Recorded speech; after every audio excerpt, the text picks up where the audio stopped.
시청자 여러분 안녕하십니까? 겨울의 문턱을 넘어가고 있습니다. 환절기 건강에 유의하시길 바랍니다. 이 영상은 새로운 분야를 공부하느라 제작에 시간이 많이 걸렸습니다. 많은 양해 부탁드립니다. 이 영상은 서울대 생명과학부 정중원 교수, 이주혜 연구원, 몽골의 가바치메드, 르크하그 바수렌 등의 유전자 연구에 근거해 제작한 것입니다. 문헌사료에 근거해 연구해오던 저에게 인문학과 생명과학을 연계시키는 작업은 쉽지 않았습니다. 이 영상에서는 흉노인이 어디에서 왔는지, 그리고 얼굴은 어떻게 생겼는지를 추적하고 있습니다. 내용들이 쉽지 않으므로 이해가 안 되는 부분은 반복해서 보시기를 부탁드립니다. 흉노인의 외모는 흉노는 최초로 중앙아시아와 동아시아의 스텝지대를 지배했던 다민족, 다구어 유목 제국입니다. 흉노 제국을 구성한 그들은 과연 어떠한 사람들이며 어떠한 외모를 지녔을까요? 흉노는 중국인들과 외모상 많은 차이가 났을까요? 흉노인은 이 사진처럼 생겼을까요? 역사서를 읽다 보면 흉노인의 모습은 상상이 잘 가지 않습니다. 사기, 한서, 후한서에 흉노인의 외모 특징을 전문적으로 묘사한 것은 없습니다. 한서 김일제전에 흉노인 김일제를 일제, 장, 팔척, 이촌, 용모, 심, 엄이라고 묘사했습니다. 김일제는 키가 팔척, 이촌이고 용모가 매우 근엄했다는 뜻입니다. 한나라 때의 일척은 23.1cm이므로 김일제의 키는 189cm입니다. 동양인의 평균 키보다 훨씬 큰 것은 그의 DNA가 다를 것 같다는 느낌을 줍니다. 중국의 역사서에는 서역인의 모습을 다음과 같이 기록하고 있습니다. 대원 이서에서 안식, 파르티아까지 모두 눈이 깊고 수염이 많다. 고창, 투르판 이서부터 여러 나라 사람들은 눈이 깊고 코가 크며 수염이 많다고 쓰여 있습니다. 한서 서역전에서 당나라 때의 주석가 안사고는 오소는 서역 여러 융 가운데서 그 형체가 가장 특이한데 오늘날 호인의 푸른 눈과 붉은 수염과 같은 원숭이는 본래 그 종이다라고 했습니다. 진서에는 진나라 때 갈족 손진이 눈병을 앓았을 때 시중 채약에게 경의 눈은 깊으니 오줌을 누울 수 있다고 놀림을 받은 것은 눈이 우묵한 증거라고 할 수 있습니다. 반면에 서양의 역사학자 프리스쿠스는 훈족을 아시아적 용모로 묘사했습니다. 프리스쿠스는 훈족 추장 아틸라에 대한 기록을 다음과 같이 남겼습니다. 아틸라는 온화한 성격의 소유자로 키가 작고 가슴이 넓고 머리가 크며 눈이 작고 코가 납작했다. 그의 피부는 대부분의 훈족과 마찬가지로 로마인이나 고트족보다 더 어두웠고 턱 수염은 가늘고 회색이 흩뿌려져 있었다. 즉 프리스쿠스는 훈족을 아시아 인종의 이미지로 묘사했습니다. 현대 학자들도 흉노인의 인종 유형에 대해 의견이 다양합니다. 학자들 가운데 일부는 흉노족의 주류가 몽골 인종이어야 한다고 했고 일부는 돌궐족에 속한다고 생각했습니다. 그러나 이러한 견해들은 흉노족의 인류학적 자료에서 출발한 것이 아니어서 설득력이 부족했습니다. 이러한 논란 속에서 흉노인의 실체를 분석함에 있어 한 줄기 서광이 비쳤는데 유전자 분석을 하는 분자 생물학이 도입된 것입니다. 구소련의 남시베리아, 몽골 인민공화국 및 중국 북부에서 발견된 흉노 묘지에서 발견된 인골 표본은 흉노 인종의 과학적 데이터를 제공했습니다. 유전체의 하플로그룹은 무엇인가? DNA, 디옥시리보핵산은 생명체의 유전 정보인 유전자를 담고 있는 화학물질의 일종인데 생식을 통해 자손에게 유전됩니다. 세포가 분열할 때 DNA의 이동의 편리를 위해 DNA가 엉켜 붙으며 굵직한 구조체를 형성하는데 이를 염색체라고 합니다. 하플로그룹은 공통조상의 특정 변이체를 공유하는 유사한 하플로타입입니다. 그 트리는 위와 같습니다. 하플로그룹은 분자 유전학적으로 인류의 진출, 확산 경로, 분포, 혈통 등을 추정하기 위해 같은 변이끼리 집단별로 묶어 놓은 것입니다. 흉노를 분석할 때 주요한 하플로그룹은 원 안에 있습니다. 부계 혈통으로만 전달되는 Y-DNA, 모계 혈통으로만 전달되는 미토콘드리아의 염기 서열을 알아내어 혈통을 추적할 수 있습니다. 분자 생물학을 이용하면 기존의 문헌학적 방법으로 흉노의 기원을 찾을 때 봉착했던 난관을 일거에 돌파할 수 있습니다. 이제 정충원 교수 등의 세계적인 연구 논문에 입각하여 분석 들어갑니다. 지금 화면에 보이는 것이 정충원 교수 등이 집필한 논문입니다. 몽골 고원에 살았던 사람들, 그 첫 번째 고대 동북아시아인 ANA. 정충원 교수는 몽골에서 기원전 5천, 4천년부터 3천년까지의 청동기 시대 이전의 6개 개체를 분석했습니다. 보라색으로 표시된 곳입니다. 이 개체들은 고대 동북아시아인 ANA로 불리는데 초록색으로 표시되었습니다. ANA 개체의 유전적 프로필이 오늘날 동북아시아의 퉁구스어 및 니브흐어를 사용하는 사람들과 가깝습니다. 니브흐인과 닮은 고대 동북아시아인이 몽골 고원에 살아왔고 그 후손을 남겼다는 것입니다. ANA는 그 후 후기 청동기의 울란주흐와 초기 철기 슬래브 그레이브 문화에 승계되었습니다. 정충원 교수 논문의 894쪽에 보면 ANA의 후손이 몽골 고원에 계속해서 살아남아서 울란주흐, 슬래브 그레이브의 후손을 남기고 있습니다. 슬래브 그레이브는 몽골 고원 일대에 남겨진 석판 무덤입니다. 그러면 니브흐인은 어떠한 Y 하플로, 즉 부계 혈통을 가지고 있을까요? 위키피디아에 따르면 니브흐인에게서 가장 많은 Y 하플로는 C2, 즉 CM217입니다. 동경대학의 타지마 후미오 교수는 니브흐 남성들이 퉁구스족 및 몽골족에 흔한 CM217 하플로그룹에 속한다는 것을 발견했습니다. 하리코프는 사할린주에서 채취한 니브흐인의 샘플에서 CM217, OM324, QM242 등의 하플로그룹을 확인했습니다. 그는 니브흐인의 Y-DNA 하플로그룹에서 CM217이 가장 많음을 확인했습니다.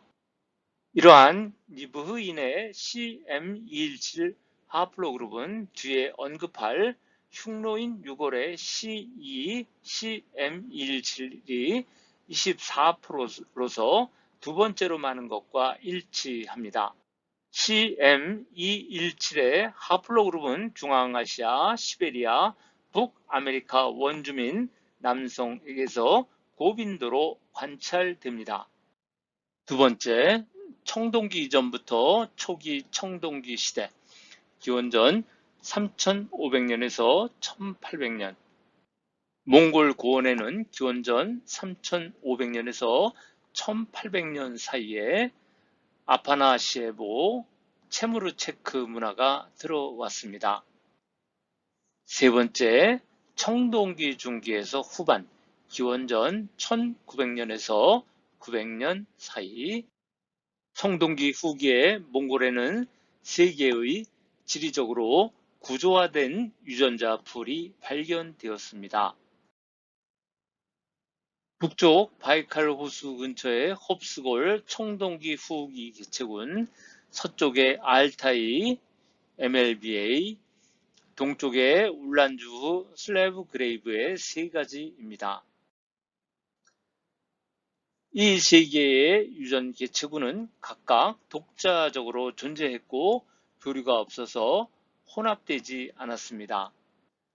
네 번째, 초기 철기 시대, 기원전 900년에서 기원전 300년까지 몽골 북서쪽의 우유크 강 주변의 사글리 우유크 문화, 몽골 동남부의 울란주후 슬랩 그레이브의 철기 문화가 몽골 고원으로 들어오면서 인종이 섞이게 됩니다.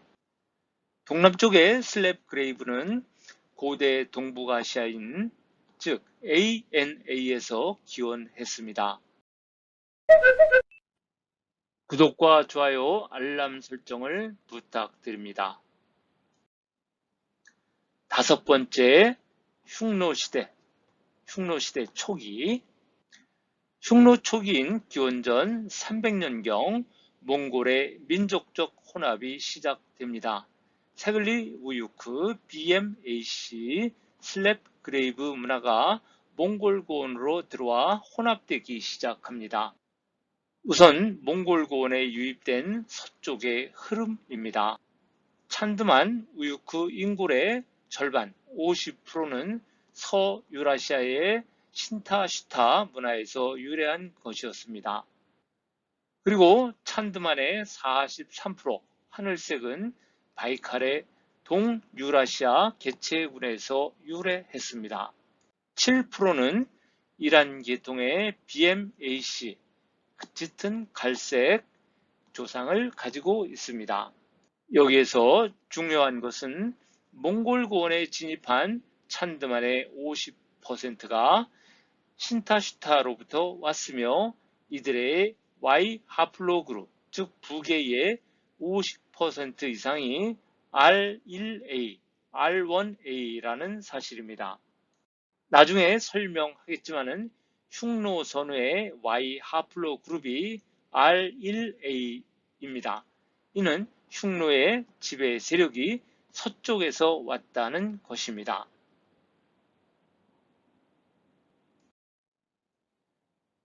몽골의 가바치메드 르크하그 바스렌의 연구에 따르면 흉노 인구에서 모계의 38.9%가 서유라시아 유전체를, 부계의 42.6%가 R1A, Y 하플로그룹을 보유하고 있었습니다. 제2의 흐름은 몽골 동남부 지역의 청동기 후기, 울란주후 및 철기 초기에 슬래브 무덤 문화가 몽골 고원에 유입된 것입니다. 이러한 슬래브 무덤과 관련된 개체는 동북아시아 유전자 프로파일을 보이고 있는데 이들이 흉노 인구에 많은 영향을 미쳤습니다. 여섯 번째, 흉노 시대 후기. 흉노 후기에는 사르마티안과 한, 즉 한족의 인구 유입이 있었습니다. 그로 인하여 몽골 고원의 인구 구성이 매우 다양해지게 됩니다. 녹색과 보라색은 몽골 고원에 원래부터 있었던 ANA, 고대 동북아인과 홉스골 청동기 후기입니다. 몽골 고원에 찬드만 IA 분홍색, 사르마티안 갈색, 한 노란색이 새롭게 유입되면서 민족 구성이 다양하게 됩니다. 다양한 유전자가 섞인 혼혈이 이루어지면서 다음과 같이 개인의 유전체에 여러 가지 색깔이 나타나게 됩니다. A의 상단의 기원전 5에서 4천년 전에서 3천년까지는 ANA, 녹색 일색이지만 B의 상단에는 찬드만, 초기 흉노, 울란주 후 슬래브 그레이브 유전자가 혼종되어 있습니다. B의 흉노시기 서쪽에 찬드만이 유입되고 동쪽에 울란주 후 슬래브 그레이브와 혼합된 것은 두 인구 집단이 통합되는 것을 의미합니다. 즉, 부계적으로는 찬드만, 중앙아시아 인구와 유사했고 모계적으로는 슬래브 그레이브 인구와 가깝습니다. 결론적으로 흉노 제국은 최소 4개 내지 5개의 일적 인구 집단이 혼합된 기반 위에서 중국 북부, 시베리아 남부, 중앙아시아 스텝에 형성된 최초의 정치체입니다. 이제 흉노 시기에 몽골권에 유입된 세력들이 어떠한 Y 하플로 그룹에 속하는지 또한 어떠한 모습인지 살펴보겠습니다. Y 하플로 그룹으로 본 흉노인의 얼굴들, 첫 번째로 하플로 그룹 Q입니다. 흉노 시기 몽골고원에 살았던 사람들의 유전자 데이터를 정리한 것은 가바치메드, 르크하그 바수렌의 위의 논문입니다. 가바치메드의 데이터를 오른쪽에 다이아그램으로 정리했는데 가장 많은 것은 26%의 Q1A 하플로입니다. Q 하플로는 울란주 후 슬래브 그레이브 등에게서 가장 많이 보입니다. 하플로 그룹 P1에서 Q와 R이 분리되었습니다. 하플로 그룹 Q는 주로 중앙 시베리아, 중앙아시아 및 아메리카 원주민 사이에서 발견됩니다. 하플로 그룹 Q는 다시 Q1A와 Q1B의 두 개의 주요 가지로 나뉘었고 Q1A는 최후 빙하기 이후 기후가 따뜻해지면서 시베리아 전역으로 확장되었습니다. Q1A의 일부는 16,500년에서 13,000년 전 사이에 얼어붙은 베링 해협을 건너 아메리카 대륙으로 이동했습니다.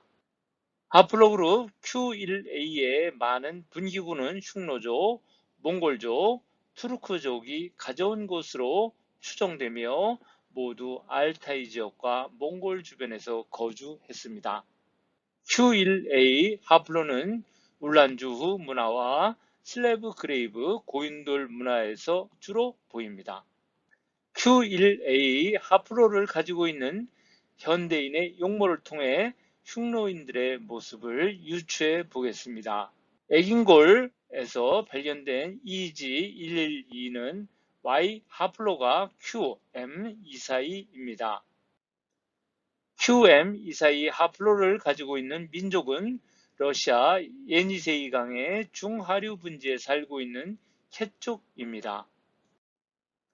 지금 보시는 사진이 바로 캣족인데 2000년 전에 흉노의 QM242와 동일한 하플로 그룹입니다. 캣족은 예니세인족과 기원을 공유하며 시베리아의 토착민, 아메리카 대륙의 토착민과 밀접한 친족 관계를 맺고 있습니다. 애긴골의 흉노인의 얼굴을 연상하려면 이들을 봐야 할지도 모르겠습니다. 두 번째 하플로 그룹 CE. 하플로 그룹 CE, 이전에는 C3으로 불렸는데 이 CE는 Q1A 26%의 번간은 24%입니다. 애긴골에서 발견된 유골 EG25A는 CM217 하플로를 가지고 있습니다. CM217의 사람들은 어떠한 모습인지 보겠습니다. 하플로 그룹 C는 약 7만 년 전 호모 사피엔스의 남성들이 동아프리카에서 출발하여 하플로 그룹 CE, CM217은 북동아시아까지 올라갔습니다. C2는 중앙아시아, 시베리아, 북아메리카 원주민에게서 높은 빈도로 발견됩니다. 특히 동시베리아 부족에 많이 나타납니다. C2 하플로그룹에 많이 속한 민족들을 차례로 보겠습니다. 우선 부랴트족입니다. 최근 우크라이나 전선에 파병된 북한의 병사들이 부랴트족 병사로 신분을 위장했다는 뉴스가 나오는데 바로 부랴트족의 C2가 많습니다. 에벤스족입니다. 에벤크족입니다. 이텔멘족입니다. 서양인의 얼굴을 한 사람도 보입니다. 칼믹족입니다. 카자흐족입니다. 고랴크족입니다. 네기달족입니다. 니브흐족입니다. 시베리아 타타르족입니다. 우데게족입니다. 울치족입니다. 에긴골 EG25A CM217의 흉노인들은 바로 방금 지시했던 민족들의 모습에서 찾아볼 수도 있을 것입니다. 세 번째 하플로그룹 R1A 전체 흉노인 6월에서 세 번째를 차지하고 있는 것은 21%의 R1A, RM420입니다. 하플로그룹 R1A, RM420은 본래 P1 하플로그룹에서 Q와 함께 갈라져 나온 것입니다. R1A는 유라시아 전체에 걸쳐 분포합니다. 특히 동유럽에서 중앙아시아, 남아시아에 이르기까지 높은 빈도로 나타납니다. R1A는 체코인, 폴란드인, 슬로베니아인, 슬로바키아인, 몰도바인, 벨라루시인, 우크라이나인, 러시아인에게서 높게 나타납니다.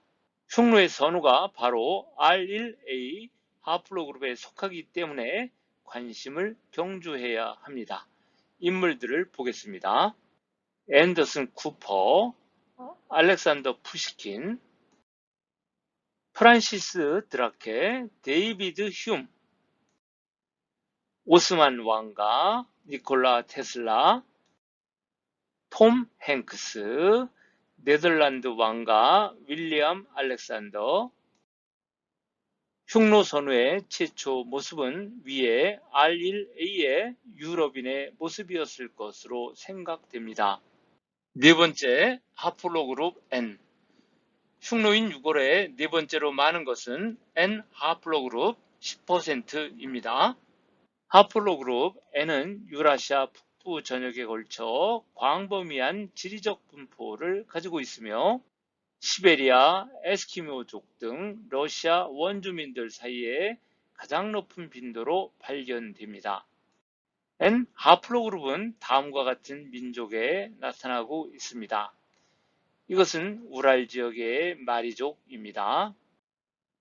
우드무르트족입니다. 코미족입니다. 만시족입니다. 사할린 아이누족입니다. 타타르족입니다. 이것은 투르크계의 야쿠트족입니다. 돌간족입니다. 투반족입니다. 추바슈족입니다. 부랴트족인데 북한군이 신분 세탁을 했다고 하는 민족입니다. 바이칼 호수 남쪽에 살고 있습니다. 지금 보신 여러 장의 사진에서 알 수 있듯이 N 하플로그룹은 얼굴 모양이 유럽형, 동아시아형으로 매우 다양합니다. 다섯 번째 하플로그룹 R1B. 흉노 인골 가운데 다섯 번째는 6%의 R1B입니다. R1A가 동유럽에서 강하게 나타났다면 R1B는 서유럽에서 많이 나타나는 하플로 그룹입니다. R1B는 아일랜드, 스코틀랜드, 서부 웨일즈, 프랑스, 스페인에서 인구의 80% 이상에 달합니다. 아나톨리아와 코커서스 주변, 러시아 일부 및 중앙아시아와 남아시아에서도 볼 수 있습니다. 대표적 인물로는 링컨과 체 게바라를 들 수 있습니다. 아브라함 링컨, 체 게바라입니다. 흉노 인구에서 R1A와 R1B를 합치면 27%에 달합니다. 흉노에는 서유라시아 기원의 유럽형 인간들이 상당수 있었던 것입니다. 그러나 몽골권에서 혼혈로 인해 점차 동양적 용모를 띠게 됩니다. 여섯 번째 하플로그룹 J, 흉노 시기의 인골에 보이는 하플로그룹 J는 6%에 불과합니다. 흉노 인골에 보이는 제1A는 서남아시아의 BMAC에서 비롯된 것입니다. BMAC는 카스피해와 파미르 사이의 박트리아 지방을 가리킵니다. 일곱 번째 하플로그룹 O2, 흉노 시기의 인골 가운데 O2 하플로그룹은 4%에 불과합니다. 하플로그룹 O2, 이전의 하플로그룹 O3은 동남아시아와 동아시아, 중국 북부와 일본에 이르기까지 아시아에 널리 분포합니다. 즉, 중국 한족들이 바로 이 O2에 속하는 것입니다. 흉노선의 가계와 얼굴 모습. 이제 흥미로운 주제로 들어가 보겠습니다. 흉노 제국을 통치한 지배자는 누구일까 하는 문제입니다. 흉노의 지배자, 즉 선우의 무덤으로 추정되는 골모두 2의 톰 1이 몽골 중북부 아르한가이에서 발굴되었습니다. 골모드 2의 위치는 흉노 선우의 용성으로부터 97km 떨어져 있습니다. 위성 좌표는 위와 같습니다. 골모드 2는 조그만 산의 북사면에 위치해 있습니다. 남쪽으로 완만한 산이 있고 그 산의 북사면에 골모드 2의 무덤군이 있습니다. 왼쪽에 있는 것이 골모드 2의 선우의 무덤으로 알려진 톰 1입니다. 무덤 오른쪽에 기다란 호는 배장 무덤입니다. 전체 무덤 면적은 축구장 반개 크기입니다. 피장자는 최소 27개의 배장 무덤으로 둘러싸여 있습니다. 톰 1의 형태는 갑자형이며 무덤 상부의 전자 부분은 가로 48m, 세로 46m, 남쪽의 묘도는 길이가 37m입니다. 톰 1은 지금까지 알려진 가장 큰 흉노 귀족 무덤입니다.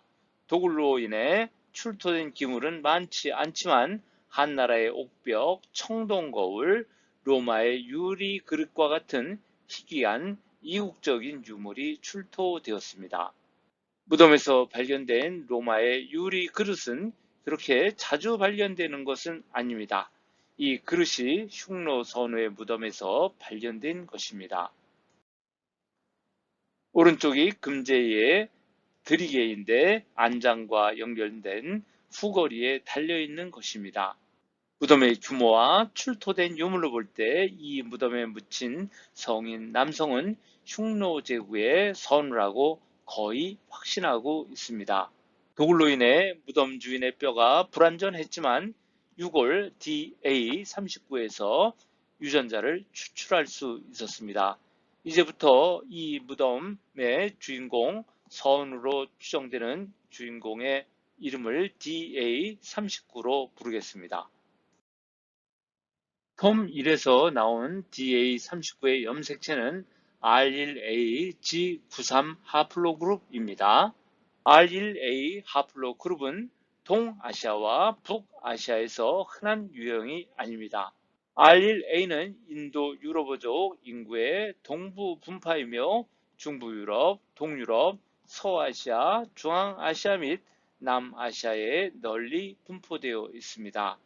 R1A M420은 두 개로 분리됩니다. 하나는 동유럽의 R1A 1A 1B1 G283과 다른 하나는 중앙아시아, 남아시아, 서아시아의 R1A 1A 1B2 G93입니다.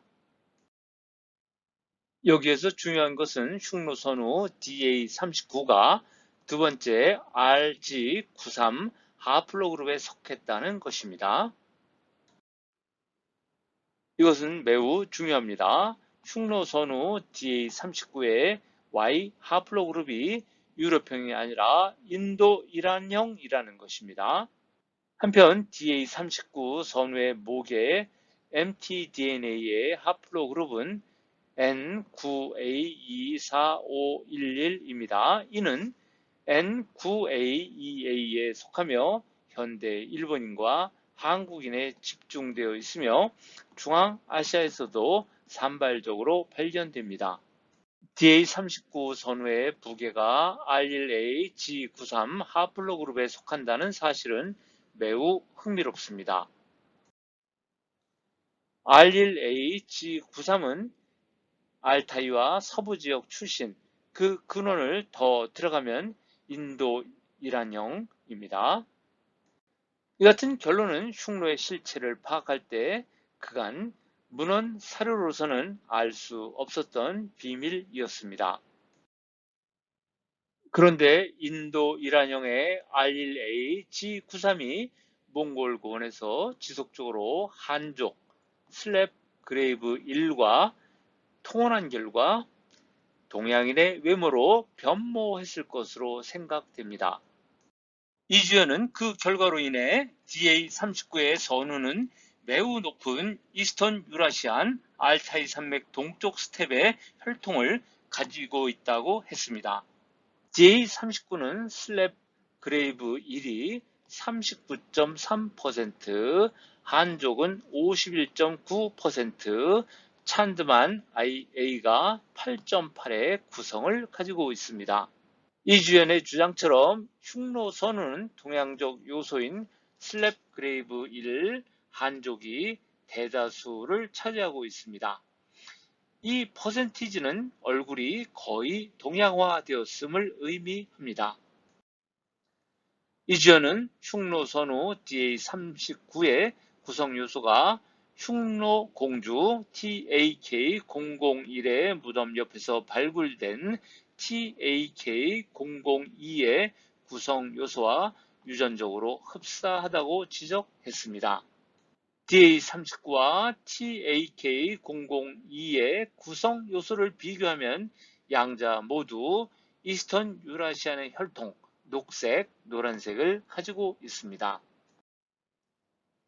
이주연의 주장처럼 DA39와 TAK002의 위치는 가깝습니다. 파란색이 DA39의 위치이고 노란색이 TAK002의 위치입니다. 모두 유라시아 동쪽 스텝의 혈통을 가지고 있습니다. DA39, TAK002의 위치는 몽골, 중국의 위치라고 할 수 있습니다. 한 문장으로 표현하자면 DA39의 선후는 서양의 북의 혈통을 가지고 있었으나 동양의 외모로 바뀌었다고 할 수 있습니다. 문득 흉노선후 DA39를 보면서 투르판에 푸른 눈을 가지고 있었던 위구르 여성이 떠올랐습니다. 푸른 눈이므로 R1A의 혈통을 가지고 있었을 것입니다. 그런데 여기에서 주의해야 할 점은 DA39와 TAK002가 유사하다고 하는 이주연의 주장은 8.8%의 찬드만을 놓친 언급이었습니다. TAK002에는 분홍색의 찬드만이 없습니다. 순수한 유라시아 동쪽의 혈통입니다. 반면에 흉노선후 DA39의 분홍색 웨스턴 유라시안이 보이는 것은 바로 찬드만 IA와 관련이 있는데 R1AG93이었던 것입니다. TAK001 흉노공주. 그러면 흉노의 지배층이 RG93 분홍색이라는 것이 밝혀졌는데, 이것이 모든 흉노 로얄 패밀리에 일관되게 나타날까요? 그것을 알아보기에 알타이 산맥의 타일틴 호트고르에서 발굴된 흉노공주의 무덤으로 갑니다. 지도에서 붉은 점이 그곳입니다. 알타이 산맥의 타일틴 호트고르의 무덤군입니다. 이것은 타일틴 호트고르의 64입니다. 주변은 삭막한 사막입니다. TAK 무덤군에서는 두 개의 완전한 사각형 무덤군 82와 64가 발굴되었습니다. THL82에는 사각형 무덤 TAK001에 묻힌 노인 여성, 성인 남성 TAK008, TAK009, 2인이 매장되었습니다. TAK001 무덤에는 흉노공주로 불리는 성인 여성의 유해가 장식된 나무관에 안치되어 있으며 6마리의 말, 중국 청동 전차가 부장되어 있었습니다. 나무가 거의 없는 이 산악지역에 커다란 낙엽성 널빤지로 관을 만든 것을 보면 상당한 신부님을 알 수 있습니다. THL64에서는 다른 흉노 무덤에서도 발견되는 태양과 초승달을 상징하는 장식도 나왔습니다. 이것은 흉노 의식에서 비롯되었습니다. 사기에 의하면 선우는 새벽에 캠프를 떠날 때 떠오르는 태양에 절을 하고 저녁에는 달에 절을 합니다 라고 쓰여 있습니다. TAK001은 지위가 높은 노인 여성입니다. 푸른색이 홉스골의 동양 혈통입니다. TAK008 및 TAK009는 분홍색이 많은 서양 혈통입니다.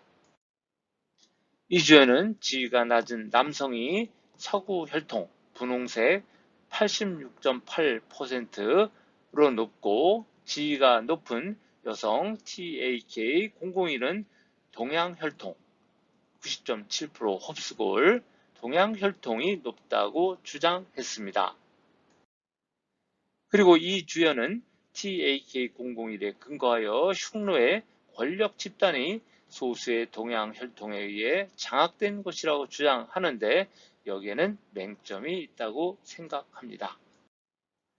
TAK001, 008, 009는 비율의 차이가 날 뿐 파란색의 홉스골, 분홍색의 얼리 흉노 웨스트로 구성되어 있습니다. 즉 초기 흉노 서쪽으로 구성되어 있습니다. 즉 TAK001은 TAK008, TAK009와 혈통상 같은 색깔인데 동양화의 정도의 차이가 있을 뿐입니다.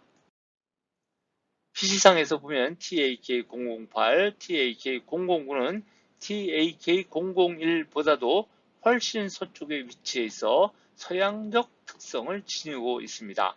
반면에 TAK001의 혼혈화 정도가 심하다는 것을 알 수 있습니다. TAK001은 서양적 요소가 9.3%로 크게 줄어들었고, 동양적 요소가 90.7%로 크게 증가했습니다. 이로써 본다면 TAK001은 홉스골 ABA와 몇 대에 걸친 결혼을 통해서 동양 혈통으로 변모한 것입니다.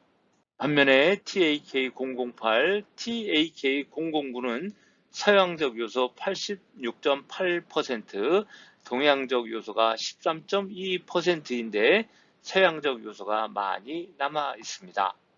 따라서 귀족 여성 TAK001의 홉스골 비율이 높은 것에 착안해 권력과 신분이 동쪽 유전적 구성에 집중되었다는 이주현의 결론은 서쪽 유전자의 비율이 홉스골과의 계속적 통원으로 줄어든 것으로 바뀌어야 한다고 생각합니다. TAK001이 높은 지위를 유지한 것은 얼리 흉노 웨스트 때문으로 생각됩니다. TAK001의 Y-DNA는 확인이 불가하지만 사양적 R1A 혈통일 가능성이 있습니다. 다만 홉스골과의 지속적인 통원은 언지를 계속 배출하는 가문 호연씨, 수복씨, 구림씨, 난씨의 존재를 상기시킵니다. 홉스골이 90.7%라는 것은 TAK001이 동쪽 지역의 귀족 혈통과 지속적으로 혼인한 결과일 것입니다. 그래서 언지를 계속 배출한 가문이 떠오릅니다. 얼리 흉노 웨스트 보라색은 무엇인가? 정충원에 의하면 얼리 흉노 웨스트는 조상의 92%가 찬드만 아이에서 온 것입니다. PC상에서 위치가 얼리 흉노 웨스트와 찬드만 IA는 같은 곳에 군집되어 있습니다. DA39는 역사상의 누구인가? 톰 1의 주인이 흉노 선우 가운데 누구인지는 확실치 않지만 톰 1은 C14 탄소 측정 결과에 따르면 기원전 1세기에서 기원 후 1세기 사이의 무덤입니다. 그런데 골모드 2의 톰 1에서 출토된 옥벽은 서기 20년에서 50년, 즉 후한시대 초기로 추정됩니다. 한나라 황제가 흉노 선우에게 증여한 후 묘에 부장한 것입니다. 왕망시대에는 흉노와의 관계가 악화되어 선물을 주고받을 환경이 아니었습니다. 후한의 광무제 시기는 내지의 할거 세력을 평정하느라 흉노에게 반격할 여력이 없었고 흉노에게 재물을 하사하여 평화를 모색할 수밖에 없었습니다. 반영 장처변은 출토한 후한 광무제 시기의 기물과 시간적으로 일치하는 흉노의 선우로서 호도이시 도고약제 선우 여를 들고 있습니다. 호도이시 도고약제 선우는 28년 동안 재위했는데 흉노의 가장 강성했던 묵특 선우와 군신 선우 다음으로 오랜 기간 재위했습니다.